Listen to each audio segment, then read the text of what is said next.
मैं स्वाति वैष्णव स्वागत करती हूँ आपका हमारे YouTube चैनल में। देखिए, पहले तो सबसे पहले आपको सॉरी कि आज वीडियो अपलोड करने में बहुत टाइम हो गया, और इसलिए भी सॉरी कि शायद अब मैं आधे घंटे की लेक्चर आप लोग को प्रोवाइड न कर पाऊँ। वो इसलिए कि मेरे लैपटॉप में हार्डवेयर का प्रॉब्लम आ गया है। मतलब मैं बहुत टेंशन में हूँ, लगभग एक हफ्ते से मैं टेंशन में हूँ, और आज तो और ज़्यादा, क्योंकि वो ऑन भी नहीं हो रहा है। जब तक उसको मैं कंपनी नहीं ले जाऊँगी तब तक वो उसकी प्रॉब्लम सॉल्व ही नहीं होगी। और अभी कुछ ऐसे इश्यूज़ हैं, इस कारण से मैं जा भी नहीं पा रही हूँ। मतलब ऐसा कंडीशन हो गया है, मैं बता नहीं सकती अपनी क्रिटिकल कंडीशन अभी, क्योंकि मेरे पूरे जो डेटाज हैं PhD से रिलेटेड, मेरी पूरी स्टडी मटेरियल उसी में थी। फ़ोन से ज़्यादा टाइम स्टडी नहीं की जा सकती, आप लोग को भी पता है। और इस वजह से मतलब कि हम कोशिश करेंगे कि जो हमारी स्टडी स्टार्ट हुई थी वो ब्रेक ना हो। 5-10 मिनट का कोई लेक्चर हम अपलोड करते रहेंगे लॉ सब्जेक्ट में, ठीक है? तो ठीक है, स्टार्ट करते हैं। देखिए, आज हम पढ़ रहे हैं विधि शास्त्री और उनकी कृति। इससे रिलेटेड मैंने आपको बोला था कि आपको इसको नहीं छोड़ना है, क्योंकि ये मतलब इंटरेस्टिंग भी है अगर आप याद करने की कोशिश करें तो, क्योंकि ये इम्पोर्टेंट भी है, ठीक है? तो स्टार्ट करते हैं। देखिए, सबसे पहले ऑस्टिन का देखते हैं। क्योंकि एनालिटिकल स्कूल हुआ है तो सिर्फ हम एनालिटिकल जो है उनकी ही स्टडी कर रहे हैं, जो हमने अभी तक 5 स्टडी की थी। सबसे पहले ऑस्टिन का देखते हैं, the province of jurisprudence determined, ठीक है? अब देखिए, हिंदी वालों को शायद प्रॉब्लम हो सकती है, लेकिन आपको ऑप्शन भी आएगा तो इंग्लिश में ही आएगा, या इंग्लिश को हिंदी में लिख के आएगा, है। इसलिए सिर्फ याद करने के लिए मैं जो थोड़े से मतलब उसका जो मीनिंग है हिंदी वो बता दूंगी, लेकिन आपको ऐसे ही याद करना है, लिख के याद करिएगा। कुछ जो है उनकी थ्योरी से आप कनेक्ट करके याद कर सकते हैं। ऑस्टिन क्या है? The province of jurisprudence determined, ठीक? कहने का मतलब विधि शास्त्र के निर्धारित क्षेत्र। प्रोविंस का मतलब होता है क्षेत्र या प्रदेश, और डिटरमाइंड मतलब कि जो पहले से निर्धारित है। तो विधि शास्त्र के निर्धारित क्षेत्र, और सेकेंड है इसका लेक्चर्स ऑन जूरिस्प्रूडेंस, ठीक है? मतलब विधि शास्त्र के व्याख्यान। दूसरा है फिलोसॉफी ऑफ पॉजिटिव लॉ। तो देखिए, आपको ये पढ़ने से कुछ याद है, कल हमने डिस्कस किया था कि ऑस्टिन ने जूरिस्प्रूडेंस में बोला था कि दो टाइप से स्टडी की जाती है। एक तो सिंपल जूरिस्प्रूडेंस, जिसमें आप यूनिवर्सल थ्योरी डिस्कस करते हो लीगल सिस्टम की, ठीक है? और दूसरा उन्होंने क्या बोला था? स्पेसिफिक जूरिस्प्रूडेंस, मतलब कि उसको नेशनल जूरिस्प्रूडेंस भी बोल सकते हैं, क्योंकि वो किसी एक राष्ट्र या किसी एक क्षेत्र तक ही सीमित होती है ना? तो फिलोसॉफी ऑफ पॉजिटिव लॉ यानी कि सकारात्मक विधि का दर्शन से मतलब साइंटिफिक स्टडी है यहाँ पे। और दूसरा फोर्थ है अपील फॉर दी कॉन्स्टिट्यूशन, यानी कि प्ली मतलब होता है दलील देना या फिर तर्क प्रस्तुत करना। तो उसका हम क्या निकाल सकते हैं याद करने के लिए? संविधान के प्रति एक दलील या फिर संवैधानिक तर्क, ठीक? अब देखिए, आपको रटना ही है, इसके लिए मैं अभी और कोई ट्रिक नहीं बता सकती, लेकिन ये 4 चीजें हैं। और आपको ये भी ध्यान देना है कि कुछ जूरिस्ट जो है, जैसे कि आप बेंथम का देखेंगे तो उसमें मतलब बेंथम की जो कृतियाँ हैं, जो बुक्स हैं, वो आपको दिखेंगी, उसमें इक्विटी में भी दिखेंगी या इंटरनेशनल लॉ वगैरह पे भी दिखेंगी।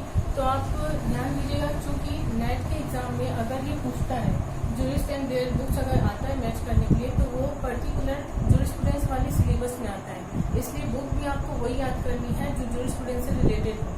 सामन की बुक आपको टॉर्च में भी दिखती है ना? लेकिन फिर भी एक तरीके से याद करने के लिए, क्योंकि हम बोलते हैं ना कि कई बार तुक्का मारना पड़ता है, तो वो चीज़ जो है ऐसा लगता है कई बार कि कुछ जूरिस्ट जो ऐसे हैं जिनके हमने कभी नाम ही नहीं सुने होते, या उनके बुक के नेम ही नहीं पता होते।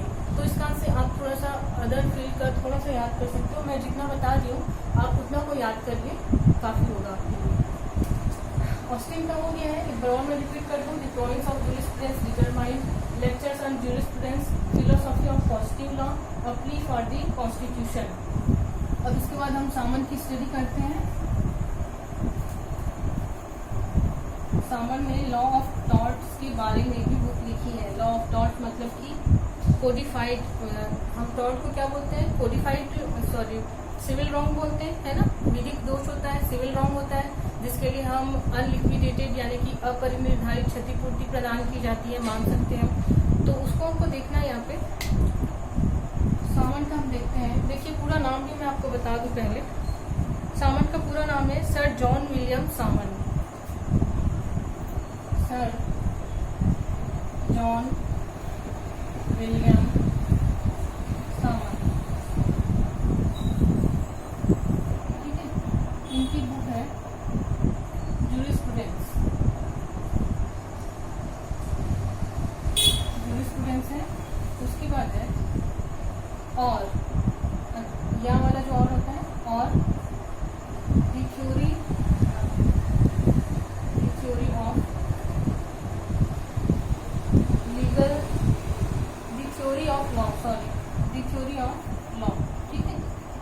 यानी कि विधि शास्त्र या फिर विधि के सिद्धांत, ये सर जॉन विलियम सामन की, यानी कि जो एनालिटिकल स्कूल के क्या रहे हैं, समर्थक रहे हैं, उनकी पहली किताब है। पहली किताब मतलब कि ऐसा नहीं कि ये पहली पब्लिश हुई थी, मैं सिर्फ ये बोल रही हूँ कि आपको याद करने के उद्देश्य से, क्योंकि ये जूरिस्प्रूडेंस से डायरेक्ट रिलेटेड है ना। Jurisprudence or the theory of law. उसके बाद सेकंड है essays in essays in jurisprudence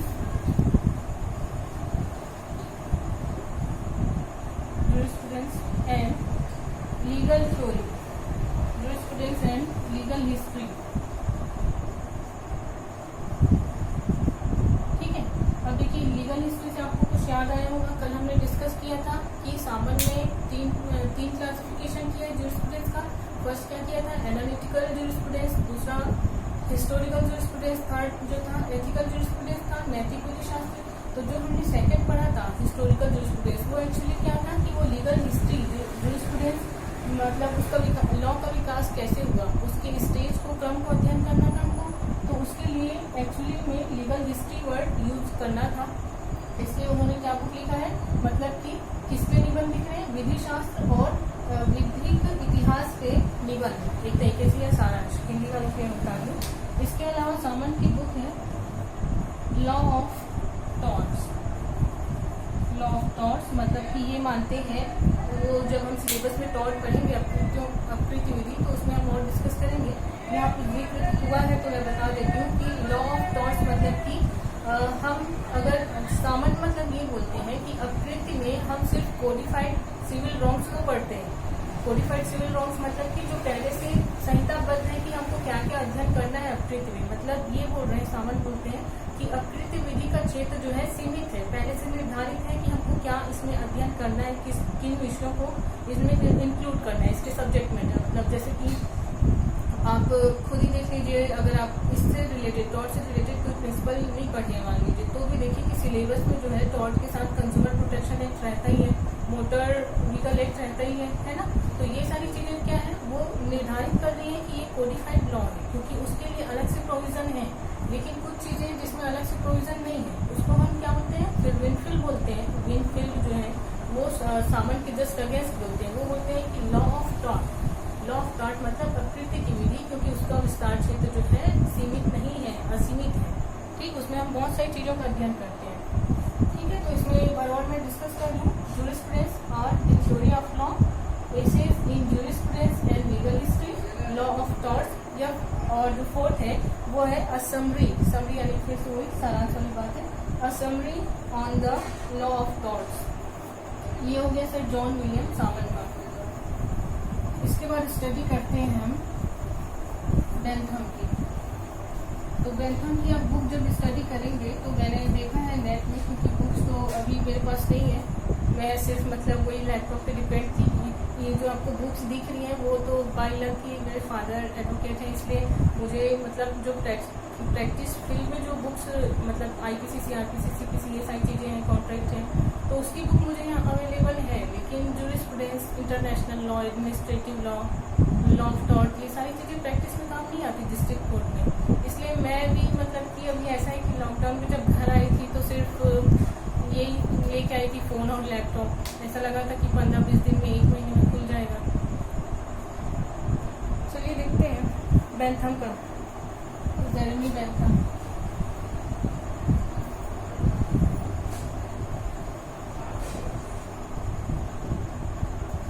start करते हैं। इनकी जितनी भी बुक है अधिकतर आपको यूटिलिटी से रिलेटेड ही दिखेगी, इनका जो प्रिंसिपल था। ठीक है, तो देखिए फर्स्ट बुक ही इनकी क्या है, the classic utilitarianism. Classic utilitarianism शायद डबल एल है इसमें।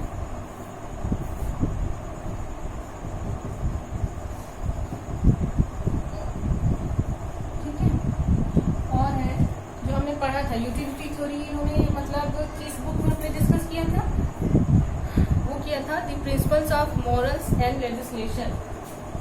The principles of morals and legislation, यानी कि नैतिकता और विधान के सिद्धांत, the principles of morals and legislation. इसके अलावा ये क्या बोला है, अ fragment on government, a fragment on government, ठीक है, गवर्नमेंट पूरा लिख लीजिएगा। तो इसका मतलब होता है एक हिस्सा, मतलब कि हमने देखा था कि जेरेमी बेंथम जो है उन्होंने अपनी शुरुआत वकालत पेशे से की थी, है ना। तो वकालत पेशे से जब उन्होंने शुरुआत की, वो बहुत प्रकांड विद्वान थे, 15 ईयर्स में ही ऑक्सफोर्ड यूनिवर्सिटी से वो ग्रेजुएट हो गए थे। तो उन्होंने देखा कि जो विधि प्रचलन में है इंग्लैंड में, उसमें बहुत सारी खामियां हैं। इस कारण से उन्होंने सरकार पे और वहाँ की विधिक व्यवस्था पे, लीगल सिस्टम पे बहुत आक्षेप किया था, क्रिटिसाइज किया था उसको। तो वो ये बुक जो है उससे रिलेटेड है, अ फ्रेगमेंट ऑन गवर्नमेंट। इसके अलावा उन्होंने, जैसे मैंने बताया था, इक्विटी पे और पेनल सिस्टम पे भी बुक लिखी है। पेनल सिस्टम की जो बुक है उसको हम देख लेते हैं एक बार। Of the limits of the penal branch, fourth है इसका, of the limits of penal branch. हालांकि इसकी भी उम्मीद नहीं है पूछे जाने की, आपको बेसिकली फोकस किसमें करना है, जूरिस्प्रूडेंस पे, उसकी लीगल थ्योरी पे, जहाँ पे आपको लग रहा है कि ये जूरिस्प्रूडेंस से रिलेटेड है, जैसे मॉरल्स है, लेजिस्लेशन है, इसको हम पढ़ते ही हैं जूरिस्प्रूडेंस में, ठीक है। जेरेमी बेंथम के बाद हम देखते हैं एच.एल.ए. हार्ट को।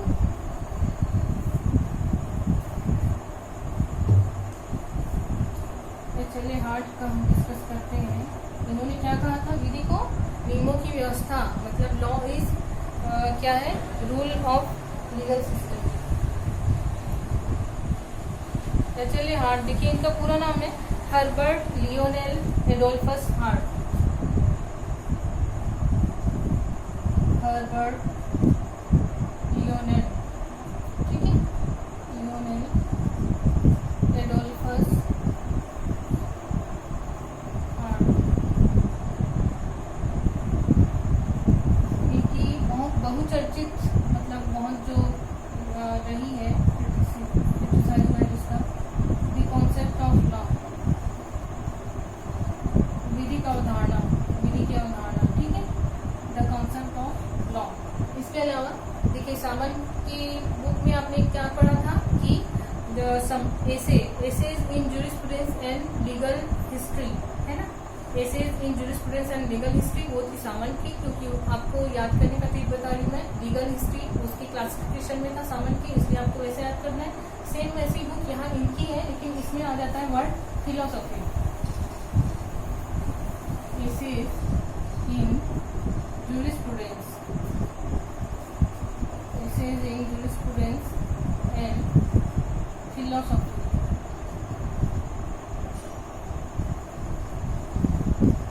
ठीक है। तो देखिए ये फिलोसॉफी वर्ड है, इसको आप कैसे याद कर सकते हो, हार्ट है यहाँ पे, तो दर्शन शास्त्र जो है वो गहन चिंतन का विषय है, इससे आप याद कर सकते हैं। हार्ट की जो बुक है वो फिलोसॉफी है, और सामने का तो सेम है, एसेज इन जूरिस्प्रूडेंस, और जो लीगल हिस्ट्री है, क्योंकि सामन ने वैसा उसको कैटेगराइज किया था, तो उनकी बुक में लीगल हिस्ट्री लिखी है। इसके अलावा क्या है यहाँ पे, हाँ, इनकी जो और इम्पोर्टेंट बुक है, दिख रहा है आपको, ये है law, liberty and morality, law, liberty and morality. इसकी इनकी क्या होगी, दर्शन और विधि शास्त्र पे निबंध या सारांश। इसका क्या मतलब हो गया, विधि स्वतंत्रता और मोरालिटी का मतलब नैतिकता। सेम ऐसा ही एक और बुक इन्होंने लिखा है, law, morality and society, law, morality and society, मतलब कि विधि, नैतिकता और समाज, okay. Law, morality and society. अब एक और चीज डिस्कस कर लेते हैं हम यहाँ पे, सर थॉमस एरस्किन हॉलैंड का, क्लियर है the concept of law. The concept of law में इन्होंने क्या कहा था, मैंने जो अभी डिस्कस किया था, मतलब law is system of rules, विधि नियमों की व्यवस्था है, law is system of rules.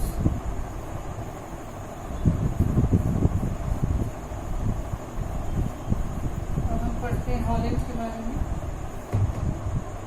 Sir Thomas Erskine Holland.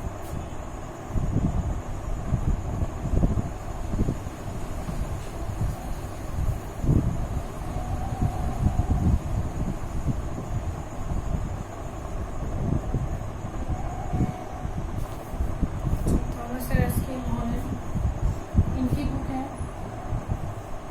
First क्या है इनकी, the elements of jurisprudence, the elements of jurisprudence. तो ये मुख्यतः इनका याद करने का है, क्योंकि दूसरी इनकी जो बुक है वो जूरिस्प्रूडेंस से रिलेटेड नहीं दिखती, इंटरनेशनल लॉ पे एंड वॉर लॉ पे इन्होंने लिखा है। क्योंकि इनकी एक ही बुक थी, मतलब जूरिस्प्रूडेंस से रिलेटेड मुझे मिली नेट से, क्योंकि मैं भी अभी नेट में ही डिपेंडेंट हूँ, बुक्स नहीं है मेरे पास अभी। तो देखिए एलिमेंट्स ऑफ जूरिस्प्रूडेंस, उसके अलावा the law of war on land, the law of war on land. मतलब जैसे हमारी भी 3 आर्मी है, नेवी है, आर्मी है, सब मराइन है, ठीक। तो इसमें क्या है, मतलब जो थल भूमि में जो युद्ध हो रहा है उसके बारे में इन्होंने बुक लिखी थी, the law of war on land. Third एक है इंटरनेशनल लॉ के बारे में, studies in international law, studies in international law.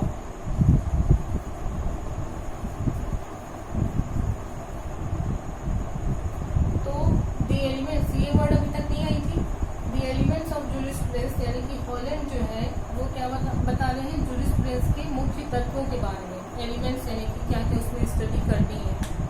तो ठीक है, आज के लिए इतना ही, 17 मिनट का वीडियो तो बन गया है।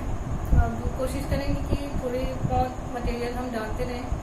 देखिए अभी 1 साल भी नहीं हुआ है मेरे लैपटॉप को, और अच्छी कंपनी का है, 34,000 का है, एस्पायर 3 एसर का, लेकिन पता नहीं क्यों दिक्कत दे रहा है ये। तो आई होप आप आपके लिए सफिशिएंट होगा, शायद सेटिस्फाइड हो सकते हैं आप इससे। कोशिश करते हैं और अच्छा इम्प्रूवमेंट करने की। Thank you.